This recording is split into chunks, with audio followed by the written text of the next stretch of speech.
자, 여러분, 오늘은 제가 그동안 봐온 사람들 중에서 정말 인생에 발전이 좀 더딘 사람들의 특징에 대해서 얘기를 해볼 겁니다.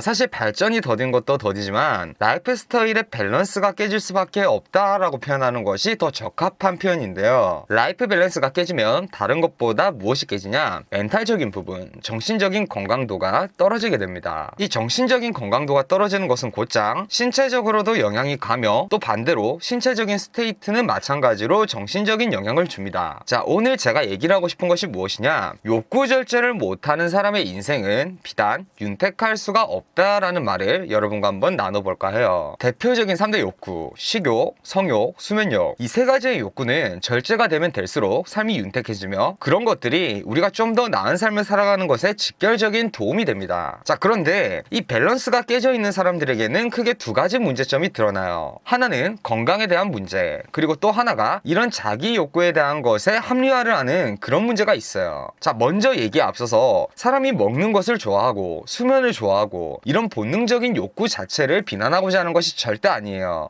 다만 제가 얘기를 하고 싶은 것은 이 두 가지를 우리가 잡았을 때 지금 내가 누리는 삶보다 좀 더 윤택한 삶을 살 수도 있으니까 다른 시각으로 우리가 이 욕구라는 것에 대해서 한번 바라보자라는 것이죠. 자, 먼저 건강적인 문제에 대해서 얘기를 해보자면 식욕, 성욕, 수면욕 이 세 가지에 대한 절제가 없으면 건강적으로 망가질 수밖에 없습니다. 습식관을 절제하지 못하면 신체적인 피로도가 쌓이고 악영향이 올 수밖에 없고 수면욕을 절제하지 못하면 생체적 바이오리듬이 깨지며 성욕을 절제하지 못하면 정신적으로 피폐해지게 되죠. 그럼 이것이 악순환으로 이어집니다. 건강이 안 좋으면 식욕을 더 절제하기가 어려워지고 수면을 더 조절하기가 어려워지며 정신적으로 건강하지 못한 상태가 됩니다. 애당초 정신과 몸은 분리된 것이 아닌 하나로 인식을 해야 돼요. 그리고 또 하나로 이런 생활 패턴은요, 우리가 겪고 그대로 사라지는 경험의 차원 이렇게 인식을 할 것이 아니라 내 몸에 그대로 축적이 된다라는 인식을 우리가 가지고 있어야 돼요. 그래서 정말 어떻게 보면요, 일단 욕구를 절제한다는 것의 포인트는 건강적인 측면을 개선한다라는 의로 봐도 됩니다. 자, 그리고 또 하나의 문제가 무엇이냐? 나는 자는 게 그냥 좋아. 나는 먹는 게 그냥 좋아. 관계를 좋아하는 것은 굉장히 본능적인 것이야. 이런 어느 정도의 욕구에 대한 합리화예요. 물론 이게 나쁜 것은 여러분 아니죠. 그러나 저는 한치의 의심도 없는 것이 이 욕구들을 우리가 아예 억누르고 사는 것이 아니라 절제를 하면서 영위를 하면 확연히 인생의 질이 올라갑니다. 그 에너지들을 다른 곳에 할애를 하고 또 이러면서 건강이 개선되면서 새로운 에너지들이 생기고 이 에너지들이 시간의 질을 높여줍니다. 누구에게나 똑같이 주어지는 시간의 질이 달라지니까 삶이 좀 더 윤택해질 수밖에 없는 것이죠. 반대로 생각해보세요. 우리가 인생에서 힘든 시기를 보낼 때요, 항상 이 세 가지 욕구에 대해서 문제가 생깁니다. 자는 게 좋아, 먹는 게 좋아. 이것도 자기관리가 되는 차원에서 계획적인 것이 훨씬 윤택하다라는 것이죠. 내가 지금 해야 될 게 있는데, 그리고 내가 지금 자기관리에서 무너지고 있는데 단순히 내 욕구를 충족하면 뭔가 스트레스가 풀리고 즉각적인 행복이 생긴다, 이런 관념은 저는 합리화라고 봅니다. 자, 여러분, 자기 자신의 욕구에 대해서 한번 깊이 생각해 보도록 합시다. 자, 여러분, 오늘도